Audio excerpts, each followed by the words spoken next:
Online থেকে ID কেনার বিষয় যে যেই জায়গা থেকে যত ভিডিও দেখছো সব ভিডিও বাদ দাও এবং কি যত কথা শুনছো মানুষের সব কথা বাদ দাও। এখন যা বলতেছি একটু মনোযোগ দিয়ে শোনো। যদি আজকের ভিডিওটা মনোযোগ দিয়ে শোনো এবং ভিডিওতে যা যা বলা হয়েছে একটু মাইনা চলো, আমি কসম গাইটা বলতে পারবো যে জিন্দিগিতে কোনোদিন স্ক্যামের শিকার হইবা না। ঠিক আছে, কোনো দিনও না, একটা টাকা স্ক্যামের শিকার হবে না। এবং কি যারা বলো যে আইডি হ্যাক হয়ে যাবো কিনা, কেনার পর চলে যাবো কিনা, আইডি কেনার পর ব্যাক যাবো কিনা, বিন্দু পরিমাণের কোনো সমস্যা হবে না যদি আজকের ভিডিওটা পুরোপুরি শোনো, যা যা বলা হয়েছে মাইনা চলো। আইডি কেনার পর হ্যাক হওয়া বা আইডি কেনার পর ব্যাক চলে যাওয়া এটা পরে কথা বলি। আগে বলি যে আইডি কিনতে গেলে তোমরা টাকা মারা খাও, কি কি কারণে মারা খাও এটা মনোযোগ দিয়ে শোনো। হ্যাঁ, আইডি কিনতে গিয়ে মারা খাইবা না কি কি কারণে ওইটাও ভিডিওতে এই মাধ্যমে বলে দিব। ঠিক আছে, তোমরা মূলত আইডি কিনতে গিয়ে মারা খাও কি জন্য? ফার্স্ট অফ অল তোমরা আইডি কিনতে গিয়ে কখনোই কাগজপত্র ঠিক মতো দেখো না। কাগজপত্র বলতে বোঝানো হইতাছে যে NID card. First of all হচ্ছে এনআইডি কার্ড দেখো না, তোমরা এনআইডি কার্ড কখনোই দেখো না। এটার জন্য তোমরা স্ক্যামে শিকার হও। তোমরা যারা যারা স্ক্যামে শিকার হয়েছো আগে তোমরা বুকে হাতে বলতে পারবা যে তোমরা এনআইডি কার্ড দেখছো কারো? যদি কেউ বলতে পারো যে এনআইডি কার্ড দেখে টাকা মারা খাইছি ভাই, তুমি কমেন্টে এসে যত খুশি তত গাইলে যাও, আমার কোনো আপত্তি নেই। ঠিক আছে, কারণ তোমরা কেউ এনআইডি কার্ড দেখে আজ পর্যন্ত আইডি কিনা মারা খাও নাই। ঠিক আছে, তো সেকেন্ড কথা হচ্ছে তোমরা কি করো, কিবোর্ডটা করো ট্রেড লাইসেন্স দেখো না। ট্রেড লাইসেন্স কোনটা? ট্রেড লাইসেন্স হচ্ছে একটা সেলারের মাথা। একটা সেলারের মাথা বলতে একটা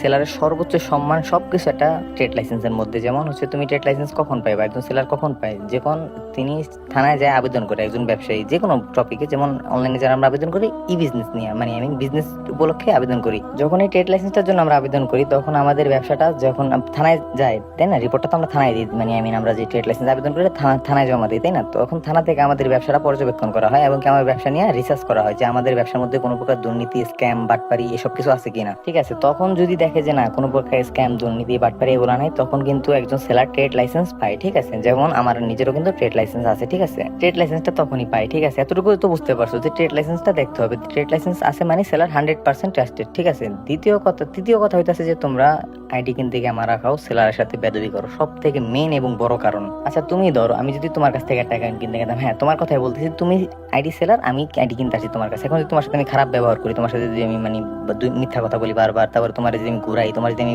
তোমার লগে 2 নম্বরের কথাবার্তা বলি, হ্যাঁ মিথ্যা কথা বলি তোমার সাথে, তুমি কি আমার টাকাটা আটকাই দিবা না? মানে তুমি আমার ক্ষতি করবা না? এটা বলো। অবশ্যই ক্ষতি করবা, যেহেতু আমি তোমার সাথে খারাপ ব্যবহার করতেছি। তো এতক্ষণে তোমাদের কি বুঝাইলাম হচ্ছে যে first of all old ID card, যেটা পুরাতন আইডি কার্ড, স্মার্ট কার্ডের পিক কখন